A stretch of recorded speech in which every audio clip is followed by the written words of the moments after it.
اپنے آپ کو اہل حدیث سمجھنے والے لوگوں کی تحقیق میں کتنی سچائی ہوتی ہے یہ اس ویڈیو میں ہم دیکھیں گے۔ خود کو اہل حدیث سمجھنے والے لوگ جس وجہ سے کسی حدیث کو ضعیف بتاتے ہیں، مطلب پڑھنے پر وہی وجہ بھول جاتے ہیں۔ ہم سب سے پہلے ہماری رفع یدین نہ کرنے کی ایک صحیح حدیث آپ کے سامنے لانا چاہتے ہیں۔ حدیث اس طرح ہے: حدثنا حناد حدثنا وقیع عن سفیان عن عاصم بن کلیب عن عبد الرحمن بن الاسود عن علقمہ قال قال عبد اللہ بن مسعود الا اصلی بکم صلاة رسول اللہ صلی اللہ علیہ وسلم فصلی فلم یرفع یدیہ الا فی اول مرہ۔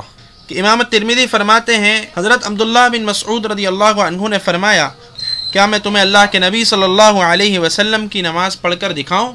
فصلی، پھر انہوں نے نماز پڑھی، فلم یرفع یدیہ، اور پھر اپنے ہاتھوں کو نہیں اٹھایا، الا فی اول مرہ، سوائے پہلی مرتبہ کے، یعنی شروع نماز کے۔ ہماری اس صحیح حدیث کے سارے راوی صحیح بخاری یا صحیح مسلم کے راوی ہیں اور ثقہ یعنی معتبر ہیں۔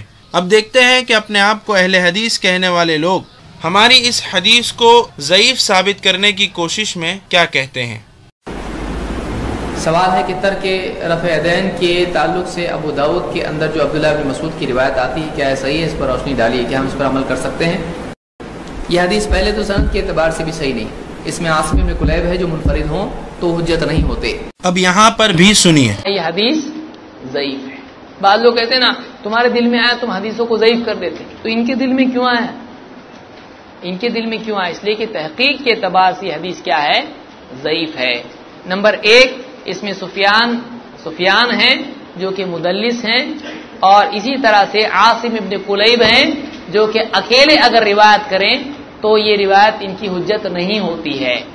جیسا کہ آپ نے دیکھا کہ ابو زید ضمیر صاحب نے ہماری حدیث کو ضعیف ثابت کرنے کے لیے دو باتیں پیش کی ہے۔ پہلا، عاصم بن کلیب منفرد یعنی اکیلے ہیں، یعنی ان کے علاوہ کوئی اور یہ حدیث نقل نہیں کرتا۔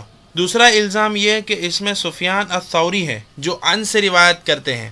یہ دو باتیں ابو زید ضمیر صاحب نے پیش کی ہے۔ کیا ابو زید ضمیر صاحب کی تحقیق اور ریسرچ صحیح ہے؟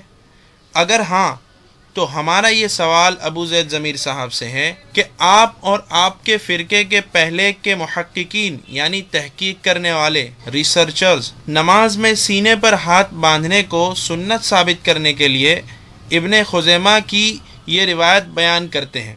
ابن خزیمہ جلد اول صفحہ 243 پر یہ روایت مروی ہے: حدثنا ابو موسیٰ حدثنا مؤمل حدثنا سفیان عن عاصم بن کلیب عن ابیہ عن وائل بن حجر صلیت مع رسول اللہ صلی اللہ علیہ وسلم ووضع یدہ الیمنى علی یدہ الیسری علی صدرہ۔ دیکھیے ابو زید ضمیر صاحب کی حدیث میں بھی عاصم بن کلیب منفرد ہے اور سفیان ثوری عن سے ہی روایت کر رہے ہیں، جیسا کہ ہماری رفع یدین نہ کرنے والی حدیث میں تھا۔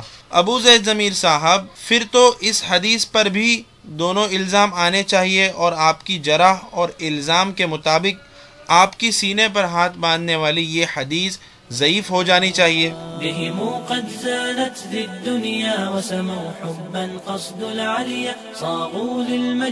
ابو زید ضمیر صاحب نے اس ٹاپک پر دو ویڈیوز میں بحث کی ہے اور اسے انٹرنیٹ پر پوسٹ بھی کیا ہے، لیکن اپنی سینے پر ہاتھ باندھنے والی حدیث کی جب باری آئی تو عاصم بن کلیب اور سفیان ثوری کے الزام کو چھپایا اور بیان تک نہیں کیا۔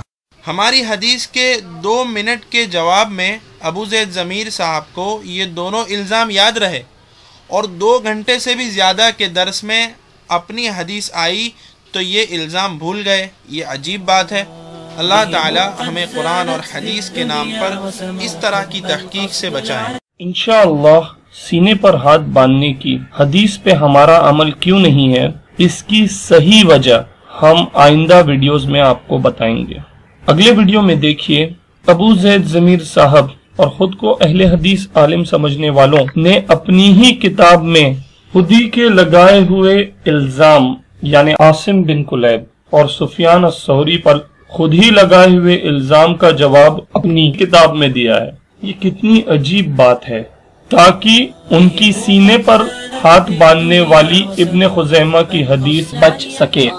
المجد رسالتهم وأبوا إلا نورا هديا بهم قد زانت ذي الدنيا۔ ہمارے چینل پر نئے ویڈیوز کے لیے سبسکرائب پر کلک کریں۔ السلام علیکم۔